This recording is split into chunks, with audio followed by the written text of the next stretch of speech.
This is Alternate History 100. Welcome to the class. Good morning. Everybody loves a comeback. Whether it's Serena Williams back on the tennis court or Toy Story 5 in the theaters, there's just something inspiring about the idea of hit me baby one more time. And as I say that, I realize that song came out before you were born.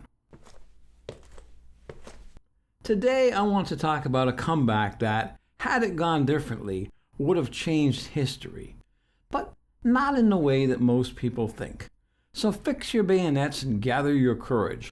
We're going to the Battle of Waterloo. Waterloo was Napoleon's final battle, and it ended in defeat. To this day, people talk about someone meeting their Waterloo. But before we look at how things went in the world where he won, let's look at the common history that led up to that turning point. In both worlds, Napoleon came to power following the French Revolution and went a-conquering. At his peak, his empire stretched from Portugal to Russia. He had so much territory, he even created the Grand Duchy of Warsaw to impress a Polish woman he fell in love with on his campaigns. "Oh, please, Marie, I know I'm short, but will you go out with me if I give you your own country?" Why do I imagine she still swiped left? Okay, he had reasons beyond a booty call, but then he made his biggest mistake. Anybody know what that was? He invaded Russia. There is borscht for you in cafeteria. He invaded Russia, and he thought that it would be over quickly. Why does that sound familiar? Mr. Putin, Mr. Trump, I hope not Mr. Xi.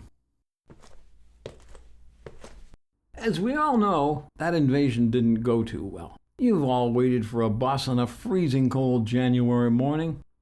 Now imagine living in that 24/7 with not enough food to eat and not enough firewood to keep you warm. How long could you take that? Napoleon's army took a lot of casualties from the cold alone and had to run away with their tails between their legs. And as they fled, a whole lot of Europeans were yelling, "Don't let the door hit you where the good Lord split you." Meanwhile, on the other side of the continent, the French were being pushed out of Portugal and Spain. The jaws were closing on France itself. Napoleon turned down a proposal that would have preserved France's boundaries, and that refusal allowed the Allies to announce that the war was against Napoleon himself, and not the French people. Paris fell, and Napoleon abdicated. He was sent to Elba, a pretty island off the coast of Italy, with an annual pension of 2 million francs and a personal guard of 400 men. He said he wanted to live the rest of his days like a justice of the peace. But you gotta know that didn't last. His wife and son would not come to join him. And even though he didn't have CNN, he knew what was happening on the continent. The French people were not happy with the restoration of the monarchy. And then there were those on the Congress of Vienna who wanted to banish him somewhere much farther away than Elba. So when the French government cut off his 2 million franc pension, he became a man with nothing to lose. And there is nothing more dangerous than that. On March 1st, 1815, Napoleon left Elba and landed at Cannes with a detachment of his guard. The people rallied around him, and the troops sent to arrest him fell in behind him. And from there, it was only a hop, skip, and a jump to the Battle of Waterloo. There were so many ways he could have won that battle. He had more forces available than either the British or Prussian armies arrayed against him, but not more than the two of them combined. In both worlds, he attacked the British first because they were already in position. In our world, that almost worked, but the Prussians arrived in time to save the day. In the other world, the Prussians were late. Napoleon took out the British and even captured the Duke of Wellington before the Prussians showed up. He was then able to drive those tardy Prussians off. Victory was his, but was it a turning point in the war? No. The British and Prussians still had forces left. The naval blockade of French ports continued. And the Russians were coming. Defeat for France was, as Mr. Celsius would say, inevitable. Paris fell again, and the fighting stopped altogether when Napoleon was killed battling Russian troops near Dijon in April 1816. So does that mean that Waterloo, usually listed as one of the most important battles in history, has no significance? No.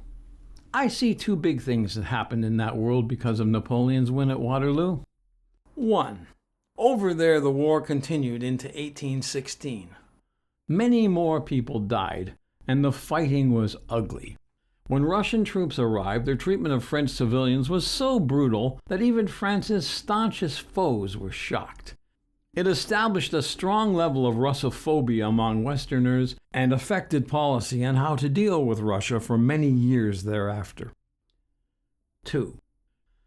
In our world, Wellington's victory elevated his status as a national hero in the United Kingdom. Over there, his defeat and capture reduced his stature. Waka waka waka.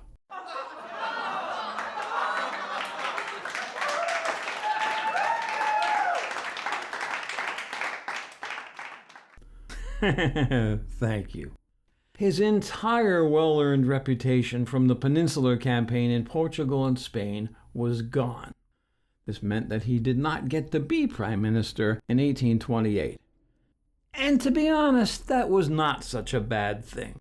He was kind of a miserable prick who opposed the Reform Bill of 1832 and other progressive measures. Social progress in that world was smoother and faster without him in the big chair. Your assignment is to take one of these things and write 2,000 words on it. Detail the fighting of 1816 and how it led to rules of warfare being codified in that world much earlier than they were in ours. Pick a crisis after that, like the Crimean War, and compare and contrast how it was handled in our world and theirs. Or write about how the Waterloo of that world affected perceptions of the leaders. Is their Napoleon remembered more or less than in our world? Is their Wellington remembered at all? Or was he lost in a wave of, "What have you done for me lately?" Thanks. That's another song from before you were born. Class dismissed. Go get some borscht.